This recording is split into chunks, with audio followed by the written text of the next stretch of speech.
trip. April the 13th could be viewed as a bad omen to the superstitious, but with glorious sunshine in a cloudless sky, I knew this was poppycock. I'd been looking forward to our outing for some time, so I gathered the ladies from the Women's Institute into a tidy queue. Mary, my annoying friend, who was also the club secretary, busied herself checking names off her list. Considering there are only 8 of us, I found this a trifle amusing. I supposed Mary liked to feel important. She had arranged the trip for today, and we would be visiting a chocolate factory. As the hired minibus pulled into the car park, the women let out squeals of delight and started to clap. Seriously? You lot need to get out more, I moaned. The driver loaded our bags and ushered us aboard. Being the chairwoman, I took my seat next to the driver and let them squabble over who sat near who. Right, ladies, seat belts on, please, I called out. Mobile phones off. Today is tech-free. Our journey had begun, and I was particularly looking forward to tasting the wares from the chocolate factory. Chocolate was my thing, my mortal sin. I loved the silky, creamy texture and the gluttonous feeling of how it slipped divinely down my throat. I didn't like how it stuck to my hips, however, but today I didn't care. I wanted to bathe in a vat of the stuff and inhale its sweet, heady aroma. My mouth began to water at the imaginable pleasure of my taste buds tingling with delight. "Entered any competitions lately, Hilary?" said someone from the back of the bus. I heard a chorus of cackling but chose to ignore it. "Fancy a sandwich?" someone else called out. "What's in it?" answered a voice. "Peanut butter," came the reply, and with that the laughing grew louder.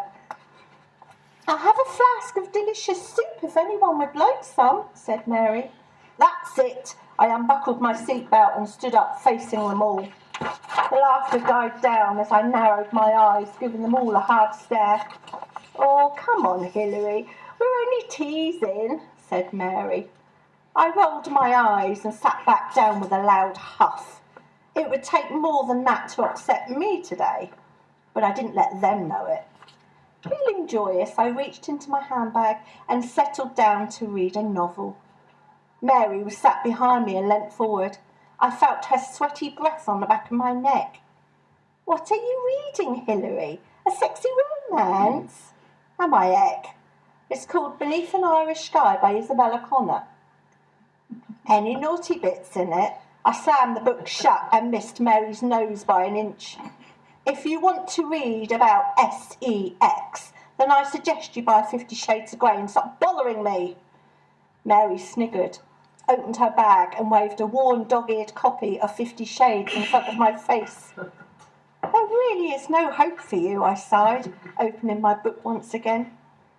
2 hours later we reached our destination, the chocolate factory.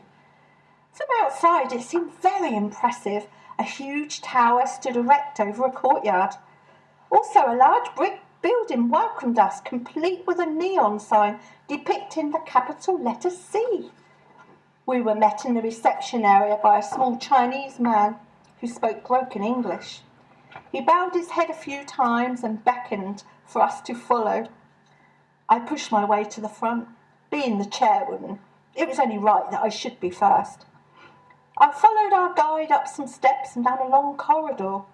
At the end, we were handed white lab coats and hairnets and were informed that this was mandatory for health and safety reasons. Heavy double doors opened and I marvelled at the enormous factory filled with all manner of machinery.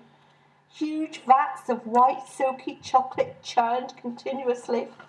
Rows of glass test tubes were being dipped into the chocolate and then spun until they were dry. I was desperate to dip my finger in to taste it. We stopped at another machine which seemed to be blowing up modelling balloons. Very quaint, I thought. How nice of the factory to include children's balloons with their chocolate sweeties. Our guide handed me one of the balloons and I proceeded to blow it up. An outburst of infectious laughter echoed from behind me. Mary approached and whispered into my ear, "It's not a chocolate factory, I think I made a little mistake. Well, if it's not a chocolate factory, what the bloody hell is it? Mary bit her top lip, then replied, it's a condom factory. With that, I let go of the so-called balloon. It shot up into the air, did a few spins, and landed with a deflated plop into a vat of latex. I was mortified. I could feel my cheeks burning with embarrassment. I felt dizzy and thought I would faint from the shock. Mary pulled out her novel from her handbag and started to fan me with it. I managed to regain my composure and slapped the offending book away from my face. You did this on purpose, I shrieked. It was a genuine mistake, Hilary. I saw the word chocolate and all the other flavours and didn't pay any attention to the name of the factory, said Mary, pointing to the leaflet. I snatched the leaflet and in bold letters it read, Condoms are us. You need a new pair of glasses, Mary, either that or a flaming brain transplant. The guide handed us all a paper bag containing samples. I declined mine and hurried the ladies back to the minibus. The journey home was torturous. Some of the women thought it great mirth to blow up their condoms and let them fly around the bus. One landed in the driver's lap and he gave me a flirty smile. I felt the bile rise in my throat, so I slid across my seat as far away from him as possible. Friday the 13th would now be etched in my mind forever.